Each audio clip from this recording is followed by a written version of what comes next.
These are the Falkland Islands, a tiny and remote archipelago on the southern Atlantic, controlled by the United Kingdom. In 1982, Argentina invaded the islands, starting the Falklands War. But why did it happen? What was the reason? Well, for that we'll need to take a look at these islands' history first. But before we begin, I'd like to ask you to take a moment to leave a like and subscribe to the channel so you can help me kickstart this history project. Without further ado, let's jump straight into the Falklands. The Falklands were discovered by Europeans during the 16th century, yet the first settlements were only established on the 18th century by both France and Great Britain. Fast forward a couple of years and the French give their side of the archipelago to the Spanish. Eventually Great Britain abandoned their colony in 1774 because of strategic and economic reasons, while Spain followed them soon in 1806 as a consequence of the Napoleonic Wars. So besides the presence of cattle, some fishermen and the gauchos, a sort of Spanish cowboys, the islands were left uninhabited.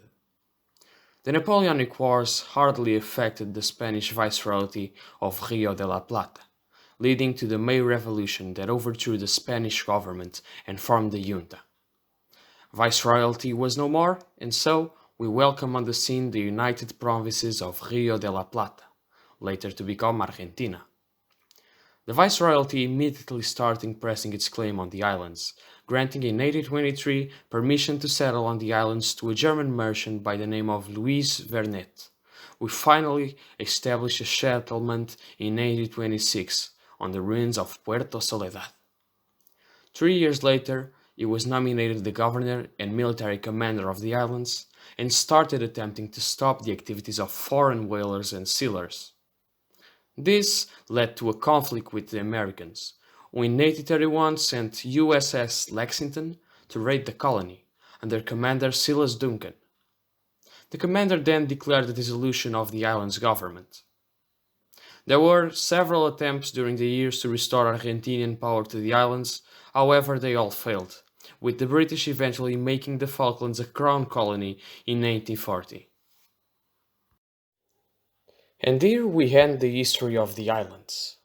Throughout its history, the islands were important as a route to the Pacific and as a major wool producer. During World War I, the islands were the stage of the Battle of the Falklands, the battle that saw the Royal Navy destroying the German East Asia Squadron, killing its famous commander, Admiral Graf Spee. But through almost 200 years, the British domain over the archipelago was peaceful. So what made Argentina place its claim by the means of war? Well, in April 1982, Argentina was presided over by General Leopoldo Galtieri, who was leading the Third Military Junta, a military dictatorship sponsored by the USA fight against communism in South America. The Argentinian economy was in a deep recession, and the people were unhappy. Galtieri knew he had to do something to increase the support for the junta, otherwise he risked an overthrow of it.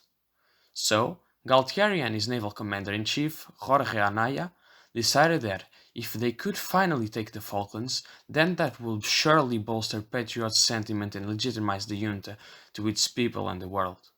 Diplomacy was long gone off the table, and so that meant war. But even if far away, they would still have to face the might of the Royal Navy. At least in theory, as Jorge Anaya really pushed for the belief that Britain would not intervene and start a war over a few islands on the other side of the planet. This was in part due to the British naval cuts, which proposed to withdraw from the region its only sizable naval vessel, the ice patrol HMS Endurance. On the 19th of March, a group of Argentinian scrap metal merchants landed on the nearby South Georgian Islands, hoisting the Argentinian flag. This move made the leaders of Argentina believe that the British now, under aggression, would soon bolster its southern defenses, so they scheduled the sudden invasion of the Falklands to the 2nd of April. Still thinking that if the islands were taken before major reinforcements arrived, then the British would surely give up. And to their credit, it was definitely not a dumb thought, as to make a proper operation to get back in control, the British would have to cross the whole Atlantic Ocean, where they would have almost no support and constantly under the threat of Argentinian submarines and aircrafts. So, with all this in mind, the Argentinian military forces launched Operation Rosario to take the islands. The garrison, consisting of 68 Marines, pulled up an organized resistance, and though heavily outnumbered, fought fiercely until their surrender was ordered by the governor of the Falklands, Sir Rex Hunt. Great Britain was at this time ruled by the Iron Lady, Margaret Thatcher, and the nickname can speak for itself, as she was both tough and stubborn. Immediately the British imposed a total exclusion zone 200 miles from the island, not effectively declaring war. They also decided they would send a naval task force to fight the Argentinians for control of the islands. However, as already discussed, this was a huge logistical nightmare, as between Great Britain and the islands were some 12,000 kilometers. Having no contingency plan for an invasion like this, the task force was made of whatever they could dispatch, even using converted civilian ocean liners to transport troops and supplies. The nuclear submarine HMS Conqueror was independently sent from Scotland on the fort, while the main body of the force were its two carriers, HMS Invincible and HMS Hermes, as it would be their job to establish the necessary air supremacy against the Argentinians, who could use land-based aircraft with more efficiency and in more numbers. British sea areas were actually technologically speaking far superior to their enemy, but the Argentine Super-Étendard aircraft armed with French-made Exocet missiles were in fact a big threat. To the Royal Navy, the loss of a single aircraft carrier would mean the end of the war for them. The Argentinians also knew that, and they even made plans for a totally suicidal attack on the carriers, but eventually actually gave up on them, as it would, guess what, be completely suicidal. The staging base of their operation was the British-owned Ascension Island, strategically located and way closer to their target. It would also be from this island that the British would launch their Vulcans to strike at Argentine positions on the islands. In need of a morale boost, the British decided to first aim at the recapture of the South Georgian Islands, which were defended by less than 100 men. So, they launched Operation Paraquet, using a force of 2 frigates, 1 destroyer, 1 submarine, HMS Conqueror, 1 patrol ship, HMS Endurance, and ship-based helicopters, with the goal to land 250 special forces on the islands. First, they sent ahead their ships to perform reconnaissance duty. Their helicopters localized the Argentinian submarine, Ara Santa Fe, and in a combined effort damaged it to a point that it could no longer dive, and so it was forced to retreat to the port of Grytviken at the South Georgian Islands. With the naval threat neutralized, Major Sheridan decided that in order to use the demoralization of Argentina troops after the loss of their submarine, they would have to attack as soon as possible. And that he did, with great success. After a short bombardment and an helicopter assault, the garrison surrendered, with a total of 0 losses. Now, with the perimeter secured, the British had 2 tasks to make before possible landings: gaining air superiority and naval superiority.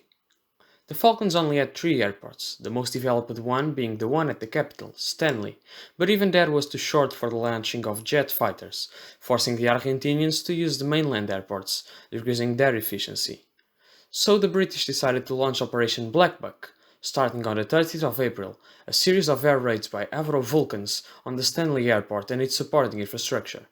This move would decrease furthermore the efficiency of Argentinian air missions, and would be a nice step towards establishing air superiority. Even though the Argentinians had to launch their major airstrikes from mainland, they still pulled them off, the first of one being on the 1st of May, which was a huge boost to the morale of their pilots, who now understood they could indeed survive an attack against a modern naval air force even with older aircraft models. This battle would rage in the skies for a long period of time, with the British fearing the Argentinian Super-Étendard with their Exocet missiles because their defenses had to be always on, otherwise they would all have the same fate as of HMS Sheffield, who got sunk by 2 Super-Étendards on the fort, resulting in the loss of 20 sailors. The fight for air supremacy would continue for weeks. A few days before the sinking of HMS Sheffield, on the 30th of April, the submarine HMS Conqueror torpedoed and sank the Ara General Belgrano, killing 321 sailors. This sinking resulted in major controversy, as it occurred far away from the limits of the British-imposed total exclusion zone. This resulted in the Argentinians retreating their entire fleet, besides their only submarine still operating, the Ara San Luis. With this, naval supremacy was achieved. With these conditions partially fulfilled, the British decided to launch Operation Sutton, to land a force of 4,000 men at Port San Carlos on the night of the 21st of May. The Argentinian land forces did not contest the initial landing, adopting a posture of static warfare. This allowed the British to gather strength and consolidate their beachheads. However, it wasn't all that swiftly, as the Argentinian Air Force got the job to contest the landings. Even though the British managed to protect their landing ships, several important vessels were sunk while supporting the landings, but still they managed to keep their carriers safe, which would allow for the continuation of the campaign. Also to note that the Argentinians got out of Exocets on the 30th of May, on a failed attack against the aircraft carrier HMS Invincible. With beachheads successfully achieved, and with pressure from the UN to a ceasefire, the British decided that they were in need of some big victories before they were eventually forced to a ceasefire. So, they aimed at the settlements of Darwin and Goose Green, part of the isthmus that divided East Falkland. It is often debated the importance of achieving this goal, as the huge majority of Argentinian forces were concentrated around Port Stanley. However, that did not stop the British War Cabinet at London from sending Second Para on the 28th to strike at Argentinian Task Force Mercedes, which totaled more than 3 times the British force, who had close to 700 men. A day before, BBC broadcasted the impending attack, completely throwing away the surprise effect, and the officer in command of the attacking force, Lieutenant Colonel Jones, was furious, even threatening to sue BBC. Tupara was supposed to get naval gunnery support from nearby HMS Harrow, but after a few rounds its guns jammed, so they were left with only 3 light artillery pieces to support their attack on the Isle of Darwin. Fighting superior forces while entrenched on a fortified position, with almost no support, led to the attacking forces getting pinned down on the assault, which led to delays. At 8:30, Lieutenant Colonel Jones arrived in person at the position to see out for himself the reasons for such delays. Eager to conquer the hill, he led an assault to outflank the Argentinian positions, but only managing to arrive at the rear of their trenches, being shot dead. He was posthumously awarded the Victoria Cross. Using Milan anti-tank laser-guided missile launchers, the British were able to break through, getting very close to achieving their goals, but being stopped by artillery fire. The situation was bad for both sides. The British were almost out of ammunition and supplies, and were facing superior numbers. While the Argentine conscripts were demoralized, and even though they were reinforced with 122 men, they surrendered to the British. The gamble paid off. Goose Green was no more, and now all sights were aimed at the march to Stanley. Port Stanley was defended by formidable natural barriers, with huge mountains heavily defended by the Argentinians. There were only 2 main roads, the road to Estancia on the north and the road to Bluff Cove on the south, and there was no other way to Stanley, so the British would have to break through several mountain ranges. The first mountain and the mightiest was Mount Kent, and so it would need to be the first to fall. The assault on Mount Kent was very different from the previous fights, as British special forces were themselves facing Argentine special forces and not conscripts. Aggressive patrols to conquer and drive back the enemy started already on the 29th of May. After heavy fighting, the mount was mostly under British control by the 9th. During the 11th, Royal Marines and parachute battalions managed to capture Mount Longdon, Mount Harriet, and the Two Sisters Mountain, effectively cutting the Mount Kent area out of Argentinian range, ending their hopes of holding to Mount Kent. Moving a bit backwards to the 1st of June, the British were reinforced with 5,000 men from the 5th Infantry Brigade. Simultaneously, with the northern mountain push on the southern approaches, the British managed to capture Fitzroy and Buff Cove, and were making good progress towards the last main defensive circle around Stanley. However, the prior sinking of the SS Atlantic Convoyer on the 25th of May meant that the British only had 1 working heavy helicopter in the region, so all the supplies had to be transported by sea. The same sea where the Royal Navy was constantly under attack by the Argentinian Air Force. This was a recipe for disaster. In a single day, airstrikes killed 56 people, and these airstrikes forced the attack to be postponed for 2 extra days. Then, on the night of the 11th day of June, the British launched their final attacks towards Stanley. Starting with the previous already spoken storming of Mount Longdon, Mount Harriet, and the Two Sisters Mountain, which were effectively over by the 12th. So now, on the 30th, it was it, their final moment. All their effort and hardships endured were all leading to this moment. From the landings at San Carlos to the long marches into Goose Green and Mount Kent, this was finally their time to strike back. The last natural barrier was Mount Tumbledown, which was taken on the 14th, with Argentinian troops retreating all the way to Sapper Hill, also joined by the retreating units from Wireless Ridge. The Argentinians did their last stand at the hill, launching artillery and mortar strikes against the British, who were bogged down at the minefield, and even launching some minor counterattacks which were easily repelled. Argentinian commander Carlos Robaccio had planned a counterattack to retake Mount Tumbledown, but he was brought to sanity by Colonel Felix Aguiar. Eventually, the Argentinians retreated to Stanley. A ceasefire was declared right on the 14th, and Thatcher announced the beginning of the surrender negotiations. Brigadier General Mario Menendez, commander of the garrison at Stanley, surrendered to Major General Jeremy Moore on the same day.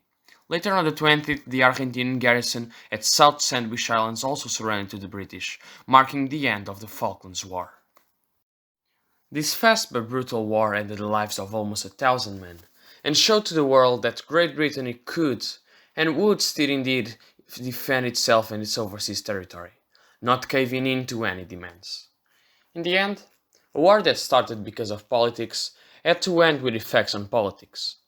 For Thatcher, the war boosted support for the Conservative Party, and the victory became a propaganda tool that would accompany her for the rest of her political life.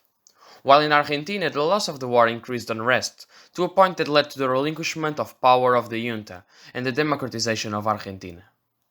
Scars from this war can still be felt today, with many soldiers from both sides suffering from PTSD. Besides that, the islands are still facing problems with the minefields left behind by the Argentinians. And even though both sides will diplomatically reconnect, Argentina still claims the islands. But as we have seen history happening, it is no doubt that they won't try it again. Recently, the islands have acquired a bigger importance with the discovery of nearby oil, so the British will probably continue to rule them peacefully for more centuries to come. And so, on the 14th of May of June 1982, the British were back in control. Comment, like and subscribe or else Thatcher will visit you in your bed tonight.